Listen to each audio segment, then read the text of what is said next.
Hello everybody, Water here. Welcome to another episode of my Oxygen Not Included Let's Play series with the Spaced Out DLC. Now in the previous episode we finally started working on some of our geysers and on a temporary electrolyzer setup, but there's still a lot of work to do, so let's get straight back to our colony.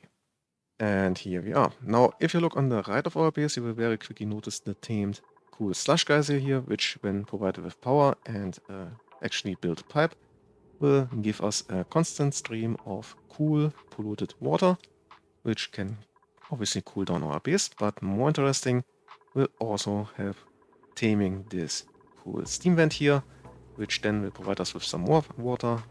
All of that is then put into our setup here at the top, which is essentially just two electrolyzers, which will turn all of that water, or at least part of that water, into hydrogen for power generation and oxygen to oxygenate our base, and what we are not going to need will be put into an infinite storage over there. That's where we are currently at. Now, one thing I already noticed is that I made this gas reservoir here out of copper, which means it has an overheat temperature of just 75 degrees. Since this might get hotter, I'll have to replace this, and I currently have a vacuum in there and I don't want to break that. So I'm going to build a temporary water lock here and just making sure that I can get this rectified as soon as possible. Now, furthermore, we will also have to make sure that all of these pipes here are being built, so let's also increase the priority. It's already increased, so no worries there.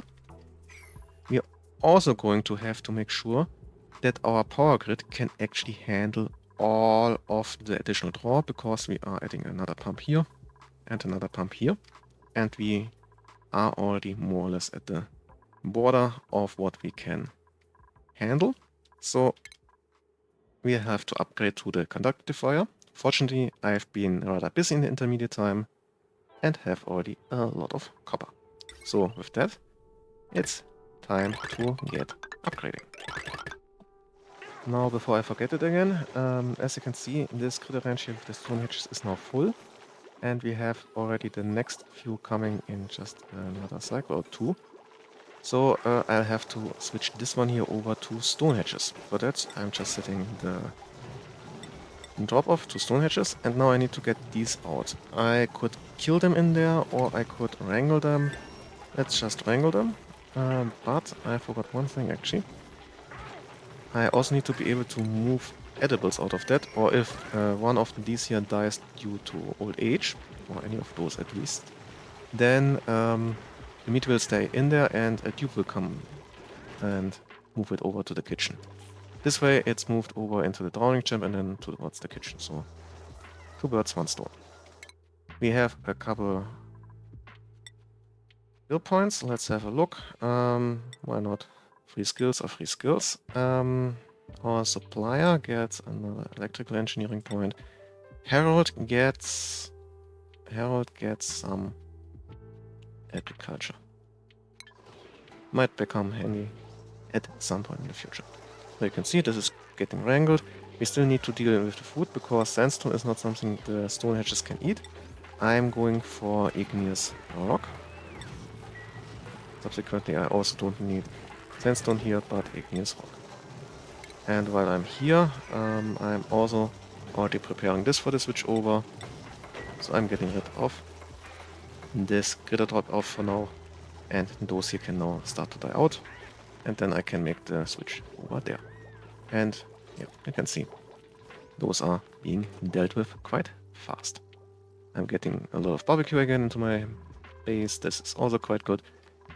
And as you can see, I also decided to add a few more deodorizers where they made sense, just so I don't have any pockets of, like here, polluted oxygen in my base.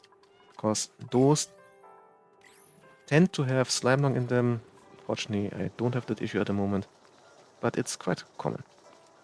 I might also at some point have to deal with this here, since as you can see,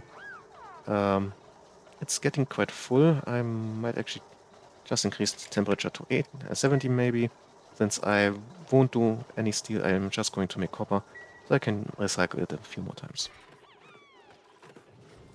And yeah, that's looking quite nice. So now let's see how it goes from here.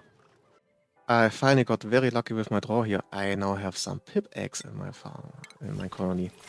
This is really, really useful. The pips, if you know how to deal with them, can be a very powerful tool. I might want to make sure I'm actually not putting the pips and some other stuff in here, though, just to make sure I'm not getting something in there that can survive underwater, or I might need otherwise. While I'm here, let's have a look. This is nicely filling up. This is doing the reverse. And I definitely need to upgrade to the smart batteries. So let's do this just up here for now. Then I'm going to need a wire. This should be done soon, so let's go with priority 6. But as you can see, overall, we are getting along quite nicely. Most of the wiring is already upgraded. And the pipe is also mostly there already. That's all looking quite nice. Here, by the way, you can already see mostly how this is supposed to work. We have the water reservoir at the bottom, which is working as a heat sink. And through those temp shift plates, it's exchanging heat with the pipes or with the tiles here, which is through this temp shift plates and this one here, exchanging heat with the entire steam that's being produced. And as you can see, it falls out immediately. And once it's full, the overflow will be pumped out. But as I said, this requires all of this to be built first. And we get a lot of stuff now. As you can see, I've been going into medicine for one very simple reason. It was the last research I could do at this level. I am completely done with the research tree up to tier 2.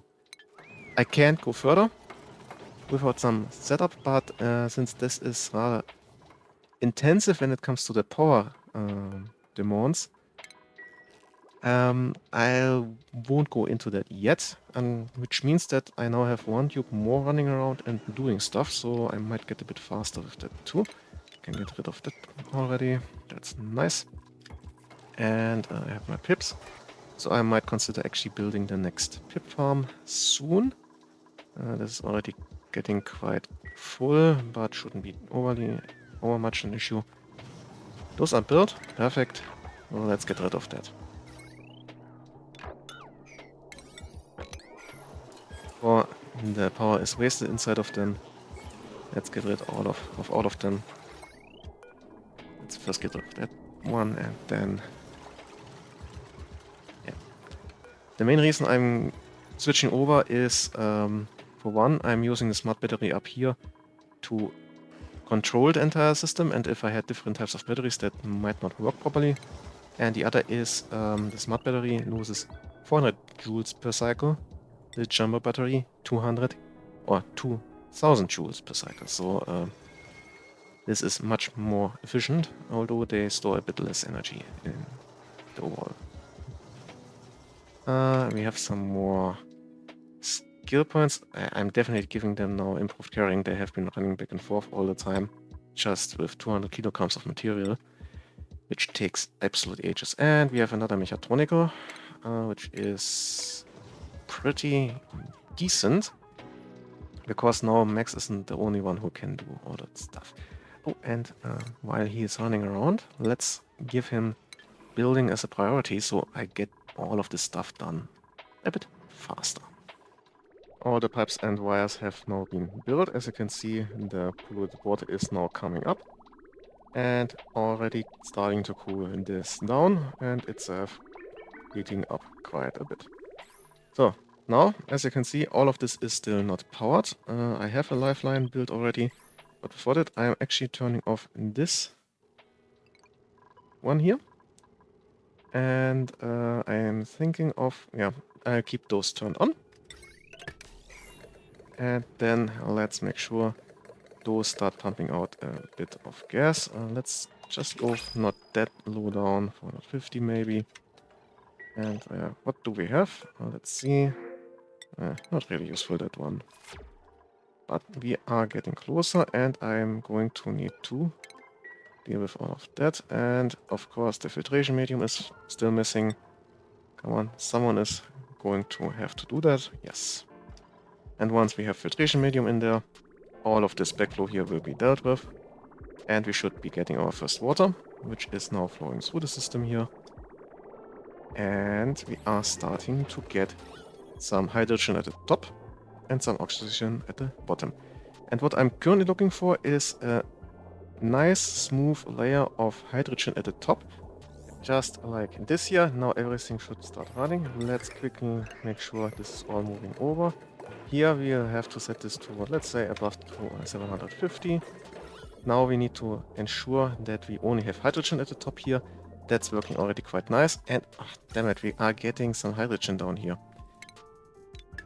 To turn this off, we have too high a pressure at the moment at the top, so we will have to deal with this in just a moment. But once we have only hydrogen going through here, yeah, that's looking good. We can cut off this part here, reconnect this part, and reconnect this part here, and then we can get rid of this here, because now we're looking quite well. Yeah, that's looking much better.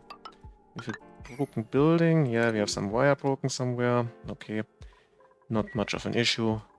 We have some overloadings going on, but now my hydrogen generators are powered and I can get rid of this wire here. So I should no longer be overloading this, and this system here should now be pretty much running without any problems. And at some point it should stabilize with just some hydrogen at the top and the whole bottom with oxygen. And that's already looking good, so I can turn off this lifeline here. And as you can see, everything is now smoothly working. This should never stop working unless, for example, I have my water sieve not being provided with the required sand. But this is already looking quite well.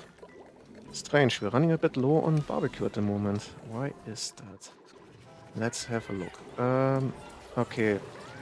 Yeah, this is still ramping up, so we are not getting any, or as much of these turned into food as before, so we are running a bit low. Let's see.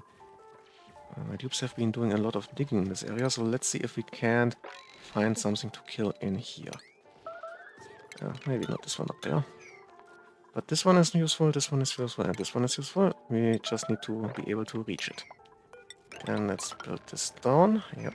And I'm missing a ladder up there. Now we have some meat in our colony. This should deal with the issue. While I'm here, let's actually very quickly just dig out the rest of this area.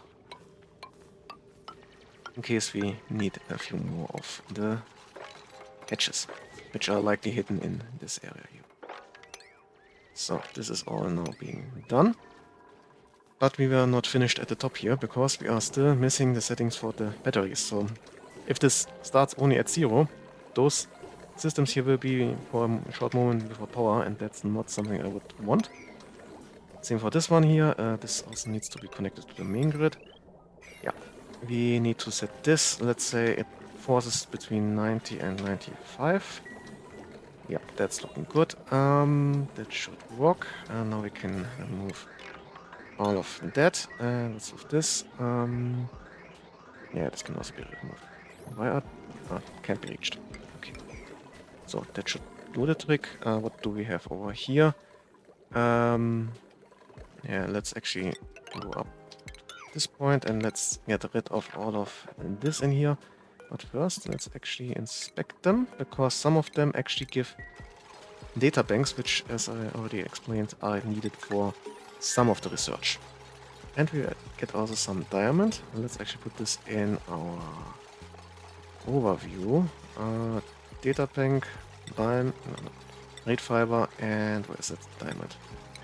Yeah. Oh, and we have our first achievement for the episode. This is oxygen not included. We put 1 ton of oxygen through those vents here. And any other vent we have used in the intermediate. Very, very nice indeed. Okay, this is all being dealt with. Now let's go further down. This is built, so we can get rid of our old barrack. Then allergic reaction. Who is allergic? Let's see. And who is trapped? Somewhere is trapped somewhere. Of course he's trapped. So this should be dealt in a moment. but we had an allergic reaction, and I believe it's somewhere here. Yeah. This can actually... Yeah, it's the body bud, yes. Let's get rid of that. That should rectify the situation. Let's mop that up if possible. Yeah. So, we were just... What's that? Oh, an ATN. That will become useful later on. Basically, this allows you to turn hydrogen into cooling very, very easily. We have some more here. We have more. I'm just going to... So all of this, since it's useful, this is a storage trait. Allows to turn standard critters into morphs of them. But can't be inspected. Then we have those here. We have this in the middle. And this gives me, or shows me, the neighboring planetoid, which I can't really see much from yet. But somewhere down here is... Oh, except there's a cool salt stash already. Okay, that's nice. But somewhere in there is the equivalent of those two platforms, so I can teleport one tube over every 3 cycles or so. So let's also not forget to inspect that. This is something that needs to be planned carefully for, but can be quite useful if you don't have yet available... if you don't have any space rockets yet. Okay, this is being done all right. Why is there a part missing?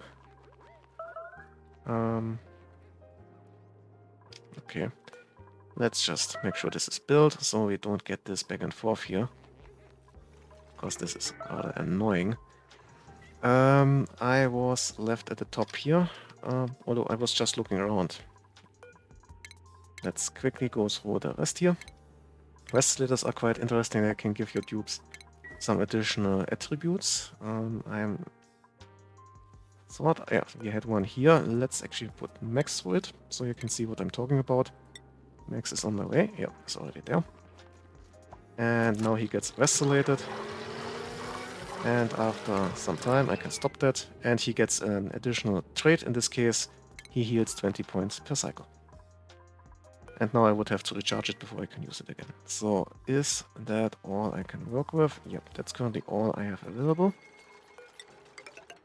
We have another skill point. Another mechatronics engineer would be nice. Yeah, good. Okay, this is done. We still have the diffusers, which we don't need anymore since we have our setup at the top. Let's remove them. Then we still have the issue from the very beginning with this one here filling up with polluted water from our lavatories. Solution is pretty simple. We are putting just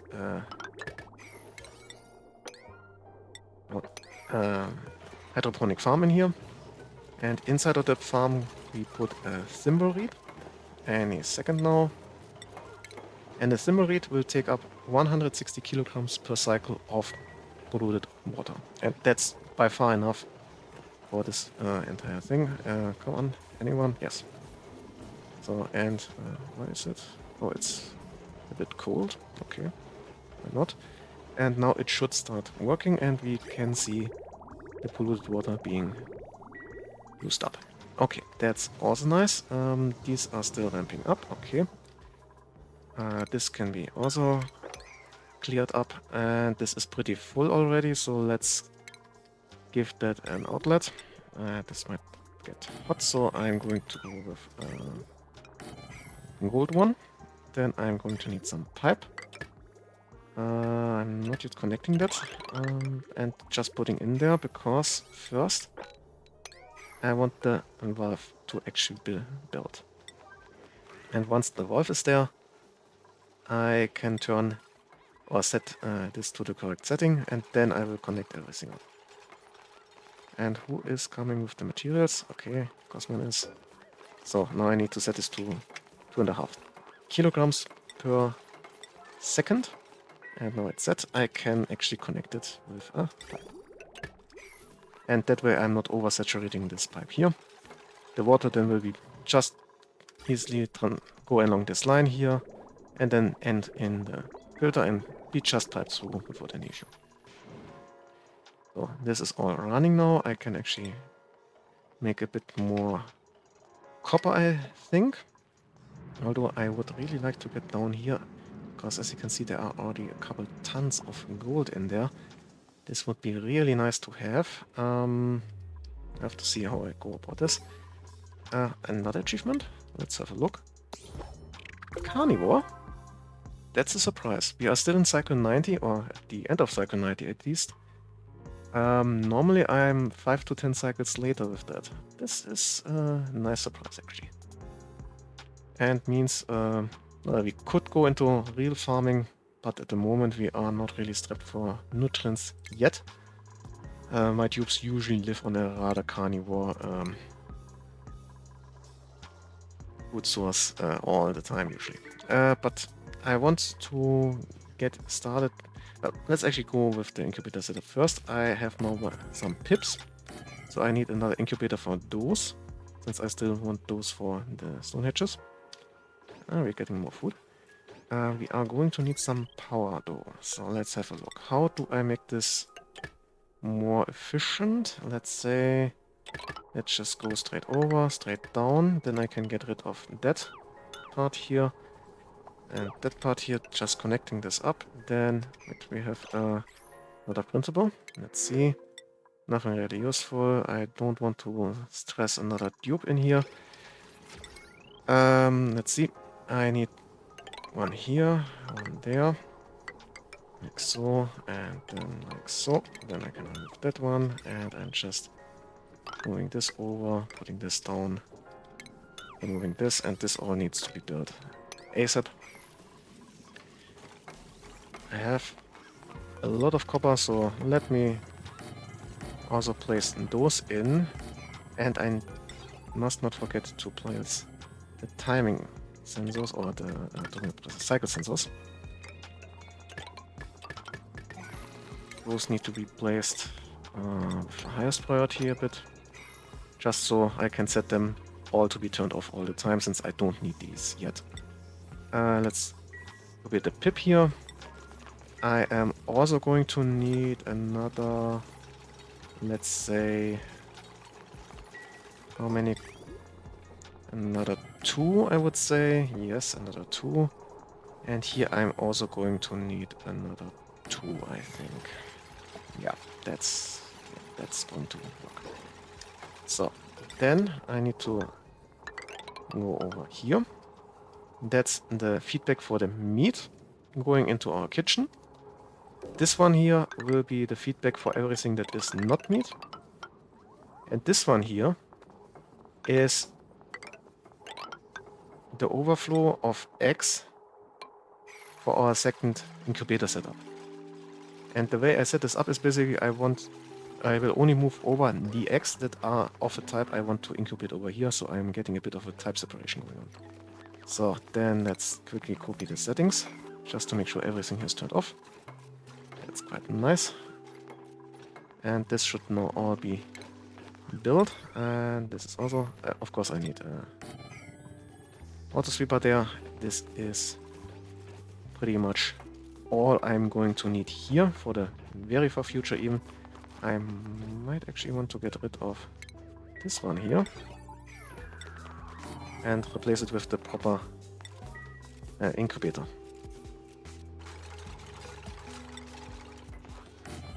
And of course I want to reconnect those. Okay, this setting is more or less done. Of course we need a way or a place for those to go. For now, let's just put them out there on a little ledge, like so. Yeah, that should do the trick. Now with the water finally in there, we can finish everything up by setting the conveyor loader. So this one is for cooking ingredients and edibles, since it puts those directly to the kitchen. Then this one here is the entire overflow minus the ingredients, eggs and edibles. Let's copy this over. And this one here is just for the critter eggs I would incubate over there, but for now I'll leave it as is. We also have some wire from the diffusers earlier. You can already see this now moving all of this garbage over. This is nice. Oh, we have another blueprint. Let's have a look. We don't really need any more algae at the moment. We also have a decent amount of barbecue, although not really happy with the levels yet. Let's go for the algae. I don't trust the barbecue levels right now. This one can also be inspected. I forgot that earlier. So this is looking quite nice, and we have some skill points. So let's see. Max gets some improved carry, Ruby gets some strength, and Ashkan some suit training. That's looking good. We have also that there, and this is all looking good. We might want to. The wire I have is overloaded at some point. Well, leave it like that for now. Then we can, I think, yeah, place just a few more letters here. Yep, that's looking good. And one last thing I want to do is dealing with all of the slime, which is slowly accumulating down here. And as you can see, there is still a lot of slime around, so we are going to get much more. So I want to deal with that quite soon. I would like to automate this actually, so let's see. Can I get an auto sweeper in here somewhere that it can reach? Yeah, that looks quite good. Let's power that. Then where can I place, when I place it there, that should work. So I'm going to need 3 mesh tiles and 2 hydroponic farms. I'm going to have to delete those and put them at this height, I think, because I want to place my algae distiller in here. Yeah. I'm also going to have to move this up. This all needs to be done right now. Especially those two need to be done fast. Because I want to put some thimberweed on top of them. Since one algae distiller can produce enough polluted water for roughly 1.5 or so of thimberweed. So let's set that up. Is the importance. That one, and I need, of course, some wire going through all of that. This needs to be connected. And this one here should be able to actually reach everything here. That's looking good. So, and the algae distiller also needs power, obviously. Almost forgot about that. Oh, that needs to be dealt with fast. And these should, yeah, they are at the right temperature. They just need some water. I'm hoping this is not too high a water level for the distiller to work. That's looking good. And we are already automatically putting in some slime. And it's taking 600 grams of slime and turning them into 200 grams of algae, and the rest is turned into polluted water, which, as I said, is just enough for a bit more than 1 thimberweed. As you can see, this is working quite nicely. You can see 400 and then 133.3 and so on. So this is roughly on just 1/3 of the time. But I will not only get some algae out of that and get rid of the slime, but I will also be able to get a bit more reed fiber from that. And I'm going to need reed fiber quite soon. Although I have a surprising amount of that lying around. Maybe once I dug over there, I think. But with that said, we have pretty much reached the end of this episode here. We managed actually quite a lot of things. First of all, we finally finished up this electrolyzer setup here, which is now producing all of the oxygen we are ever going to need in our base. As you can see here, there are already tons and tons of this stuff in there, which is by far enough. Fed obviously by our 2 geysers. We also migrated our dupes to the future private bedrooms. We finally finished the incubator setup here. We also finally dealt with all of the accumulating polluted water from our lavatories. We have our first of those branches set up to stone edges. We dealt with all of this water, and now finally we are dealing with the slime over time. And that brings us to the end of a rather busy episode. Now, while we didn't really start any big projects today, we definitely got to finish several projects that have at least partially been lying around for quite some time and may have caused us quite a few issues in the future. And with that, all that's left is to say that I hope you enjoyed this episode. I wish you all a nice day, and well, see ya.